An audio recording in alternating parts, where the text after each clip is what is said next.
Well, everyone, the MacBook Neo has just officially came out, and you might be wondering exactly how to use this particular MacBook.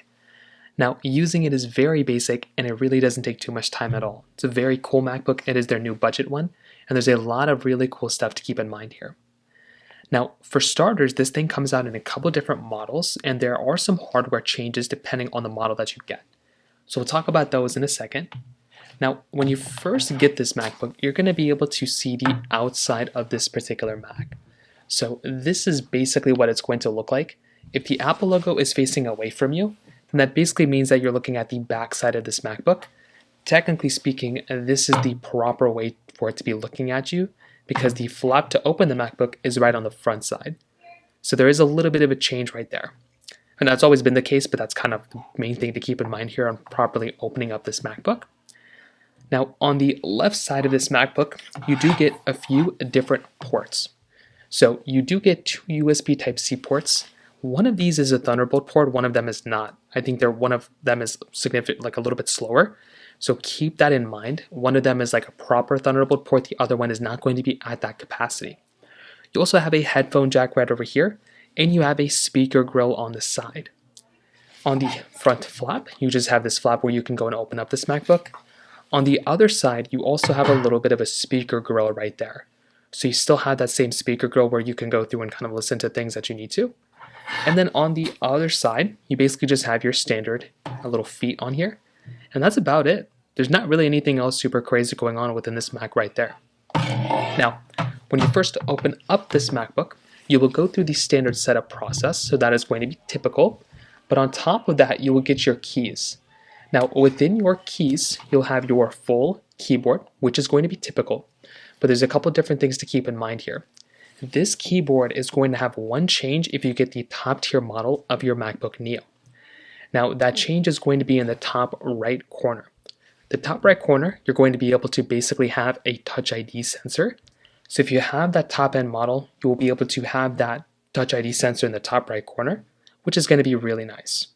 Your trackpad is a full-size keyboard, so that still typically stays the same here. But there is a slight change. With this trackpad, this touchpad right here, this is a multi-touch trackpad, so it has all the gestures and everything like that. But the difference here is that it is not a force touch trackpad. So since 2015, all MacBook trackpads have been force touch. This one is an actual button. So you have to, kind of actually click into it, and you can see it is a physically moving button when I click into it. So it is a vibration motor. It doesn't feel as expensive as the current generation MacBook, but it still is good enough for the most part, and I don't really have that much to complain about. So then that takes us to the top side of this MacBook. Now this MacBook comes out in basically one size, and that is this 13-inch size of this MacBook, which I think is a good size for it, right? It could be way worse, but I do like the size of this MacBook. On the top, you're getting bezels all throughout. So this is not a MacBook that has a notch up top. There's none of that there. It is a standard type of display. Also, it's giving you an iPhone chipset inside. So that's also a little bit of a difference here because you are getting an actual iPhone chipset here rather than like an M series or desktop level chipset. Now, you can use a trackpad to kind of move everything around. When you first boot into it, that is where it's basically going to take you into your setup panel. I've already gone through the setup panel, but I do have videos on how to go through that setup panel if it's very brand new to you. So I'll leave those linked down below if you've never set up a MacBook before. Now, at the very top left, your macOS system is still the same as a standard MacBook. So whether you have an iMac, an Intel Mac, whatever it is, a MacBook Air, you're coming from one of those, it's going to be giving you basically the same type of layout. So in the top, you have your status bar. So this is where you can go through and you can basically just, select more information into your Mac. You have your, application information here and some other quick toggles where you can kind of modify. In the top right corner, you'll basically see your date and your time right up here. You'll see your, quick toggles if you want to. If you tap on your quick toggles here for your control center, you'll basically see your Wi-Fi, Bluetooth settings here, AirDrop, all these other things here. And you can also modify your brightness and your sound. So if you want to increase or decrease your brightness or increase or decrease your sound, you can also modify these and edit up those panels there.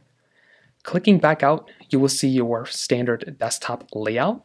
So here you can go through and see all this information and all this stuff right here. You have your widgets, so you can go through and move your widgets around, which is something that's really awesome. And then at the very bottom, you'll basically have your dock icons. So your dock, you can basically change it whichever way you want to. So if you want to, you can move an application out of the dock by just right-clicking on that particular application, and then you can remove from the dock right up here, and you can kind of modify it further. Now, if you want to kind of see all the applications you have inside of your MacBook Neo, if you go like this on the trackpad, you'll basically see all the applications you have. There's also a quick toggle, option of kind of seeing all your applications here too, but I can't remember it. But basically you just swipe up like that, and then you'll be able to basically see all your applications. And from here, you can actually modify and change up your applications. And if you want to open up an app, let's say I want to open up an app store, I can just tap on the app store icon like this, and I can open up into that application. That is basically, you just rinse and repeat for all the other applications here too. You can go through and you can modify these apps. You can download applications through the App Store. You can resize and change how these applications look by just grabbing on the icon right here and making an application bigger or smaller depending on what you want to do. You can double click at the top too, I think, to make it bigger, or you can make it bigger or smaller. In the top left corner right over here, you have the option of closing out of applications. So you can click on the exit button, the X button right here, to completely close out. You can minimize an app by clicking on the minimize button, and you can full screen an application by hovering over this full screen icon. And you can also snap an icon to the left or right, depending on what you want to do. And that's another really cool thing that you can kind of modify and kind of edit up there as well. Now clicking on the exit button will minimize the application. You can also go through and open up other applications, and you can go through and snap them over to the side. So if you want to, you can basically do the same thing. You can hover over an app. Now that is not a good example, but if we open up the App Store again, I can hover over this option, I can snap it over to the left side, and I can go through and open up a different application right over here, and I can hover this application over to the other side. So it's really up to you to kind of modify it whichever way you want to. But that's also another really cool thing that you can kind of do there too. So hover over an app, and you can snap it over to one side and the other, and that is something that's really cool that's built right in. Another very important piece of the puzzle for a MacBook Neo is the settings application and updating your MacBook. So in the top left corner, if you want to click on here and click on System Settings, you'll basically come into your System Settings panel. This is a very good application to understand because it's going to basically allow you to understand how your MacBook is running. So here you can go through and you can modify your Wi-Fi, Bluetooth settings, your battery options if you want to modify anything inside of here.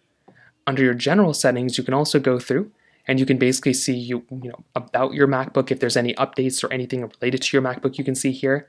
Also under software update, you can tap right over here and you can basically update your MacBook over here. This is something that's really important. I would recommend every single person out there to kind of get used to updating your MacBook because that is going to be something that is really important for a lot of people to do. Apple Intelligence and Siri, your MacBook Neo does come pre-installed with Apple Intelligence, so you can enable it and use it right here, which is really cool. Accessibility gives you accessibility settings. Appearance allows you to change out light and dark mode. Under desktop and dock, you can change up how your desktop and dock look. Your display settings here, spotlight, sound, notifications. You have a lot of different things here that you can kind of modify.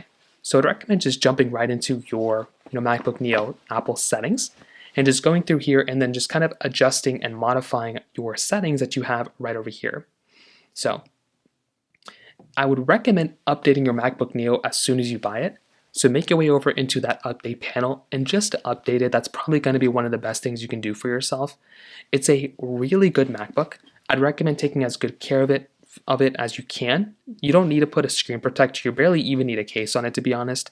As long as you're not spilling any water or anything like that on it, you should be good. But it's a very good MacBook. I'm a really big fan of it. And that is basically how you go through and use your brand new MacBook Neo. If you have any other thoughts or questions, please let me know in the comment section below. Hit the like button, that will mean so much, but definitely hit that subscribe button. More importantly than everything else, I love every single one of you guys. Hopefully I'll catch you guys in the next video. Peace out till then.